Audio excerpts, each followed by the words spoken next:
अरुण जी, एक बात जो हिमांशु जी ने कही कि सरकार की पॉलिसी के साथ इन्होंने अपने बिजनेस को अलाइन किया, यानी जो जैसी सरकार ने पॉलिसी बनाई वैसा इन्होंने बिजनेस को अपना एक शक्ल देनी शुरू की और उसका फायदा उठाया।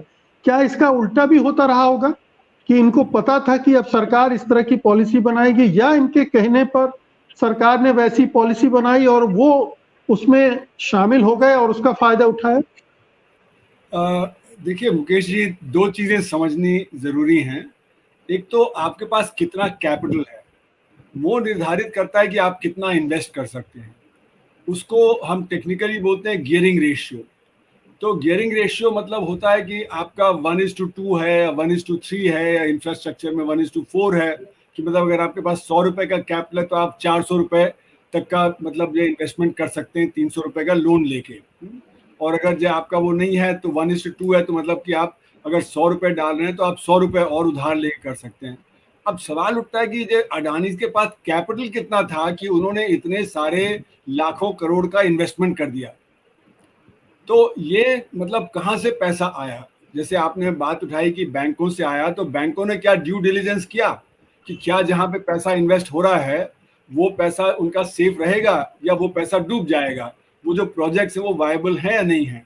तो पहली बात तो ये समझने की है कि हमारे बैंकों में जो एनपीए हुए उसके जो रिपोर्ट आई थी कि ड्यू डिलिजेंस बैंकों ने नहीं किया, क्योंकि पॉलिटिकल प्रेशर था और पॉलिटिकल प्रेशर के चलते हुए उन्होंने पैसा दे दिया। और वहां पे जब पैसा जो डूब गया, या जो वो जिन बिजनेसमैन ने पैसा लिया वो उनकी मंशा ही नहीं थी कि उस पैसे को लौटाने की, क्योंकि उनका पॉलिटिकल कनेक्शन था। तो इसलिए ये तो देखना पड़ेगा कि भाई गियरिंग रेशियो आपने फॉलो किया या नहीं किया, और आपने पॉलिसी मेकर्स के साथ सांठगांठ करके आपको ज्यादा लोन मिल गया, उसमें ड्यू डिलिजेंस बैंकों की नहीं हुई। तो ये एक चीज हुई। दूसरा, अभी हम देखें कि जो हमारे जो बिलियनर्स हैं या जिनकी जो संपत्ति बहुत ज्यादा है वो ज्यादातर टेक्नोलॉजी की वजह से है। जैसे कि जेफ बेजोस ले लीजिए या ये जो इलॉन मस्क ले लीजिए, इन्होंने कोई नई टेक्नोलॉजी इजाद की और ये नई टेक्नोलॉजी इजाद करने की वजह से इनके जो मार्केट वैल्यूएशन बहुत बढ़ गया। अब अडानी जी ने तो कोई ऐसी जो टेक्नोलॉजी इवॉल्व की नहीं है नई, है ना, या तो मतलब जैसे ई कॉमर्स हुआ या जैसे कि अमेजोन का है या कुछ है, ऐसा तो कुछ किया नहीं। तो इनकी जो संपत्ति बढ़ी है वो इस प्रकार से बढ़ी है कि उन्होंने जैसे आप कह रहे हैं कि एंटिसिपेट तो किया, पर पॉलिसी मेकर के साथ मिलकर एंटिसिपेट किया, पॉलिसी मेकर ने उनके साथ मिलकर बनाया। और दूसरा, उनको एसेट्स मिल गए, जो उन्होंने एसेट्स एक्वायर किए क्योंकि दूसरे बिजनेसमैन के ऊपर पॉलिटिकल प्रेशर पड़ा, उनके ऊपर ईडी का प्रेशर पड़ा या बाकी प्रेशर पड़ा, जिसकी वजह से इनको पौने पौने दाम पे उन्होंने अपने एसेट्स बेच दिए, जो नॉर्मली नहीं करते हैं। तो इनका वैल्यूएशन किस प्रकार से बढ़ा है उसमें क्रोनी कैपिटलिज्म का एक बड़ा हिस्सा है, कि क्रोनी कैपिटलिज्म के चलते हुए इनको एसेट भी मिल गए, बैंकों ने इनको पैसा भी दिया और गियरिंग रेशियो का ध्यान नहीं रखा।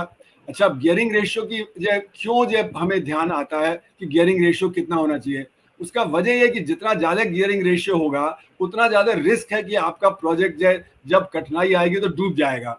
जैसे कि अगर डाउन टर्न आता है पावर सेक्टर में और आपको पावर के दाम नहीं मिलते हैं तो लॉस में आप चले जाएंगे, और जब लॉस में जाएंगे तो आपको इंटरेस्ट तो देना पड़ेगा, जो आपने इंटरेस्ट जब पैसा बोरो किया है, और जब वो ज्यादा हो जाएगा तो फिर आपका डूबने लगेगा। इसी तरह तो हमारे एनपीए क्रिएट हुए पावर सेक्टर में, रोड सेक्टर में वगैरह, कि वहां पे गियरिंग रेशियो ज्यादा था, डाउन टर्न आया तो बहुत सारी कंपनियां परेशानी में आ गई, उन्होंने सरकार को फिर जब बेचना शुरू कर दिया, सरकार ने उनको टेक ओवर करना शुरू किया, तो रिस्क सरकार का हो रहा है।